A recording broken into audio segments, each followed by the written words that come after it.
வரும்போதே மனசில் மிஸ்டர் ரஜினிகாந்த்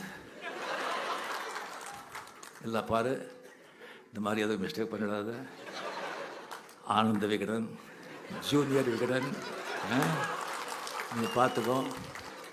எல்லாரும் ரசிகர்கள் நினச்சிடாத.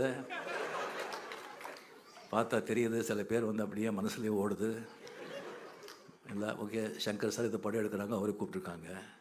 உதயச்சந்திரன் சார் வந்து ஒரு பெரிய வந்து அந்த எழுத்தாளர். அந்த புக்கு வந்து நம்ம மாபெரும் சபையின் புக்கு அப்படி எடுத்திருக்காங்க. கோபிநாத் பற்றி ஒரு திறமை பேச்சு பற்றி கேட்கவே வேண்டாம்.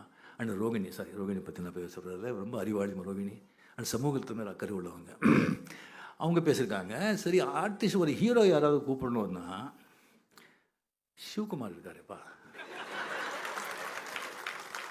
அருமையாக என்ன பேசுகிறாரு, எவ்வளோ படிச்சிருக்காரு, என்ன பண்ணுறாரு. மகாபாரதத்தை வந்து அப்படியே இருந்து 6 hours hats off to him. இந்த ஏஜில் வந்து கண்டினியூஸ் அதே குரல் பற்றி எதை பற்றி அவரே கூப்பிட்டுருக்கலாமே. அது வேண்டாம். சரி, கமல்ஹாசன் எவ்வளோ அறிவாளி, எவ்வளோ படிச்சிருக்காரு, அவரே கூப்பிட்டுருக்கலாமே. அதெல்லாம் விட்டுட்டு இன்னும் 75 வயசுலேயும் கூலிங் கிளாஸ் போட்டு ஸ்லோ மோஷன்லேயே நடந்து வர இந்த ஆள் வந்து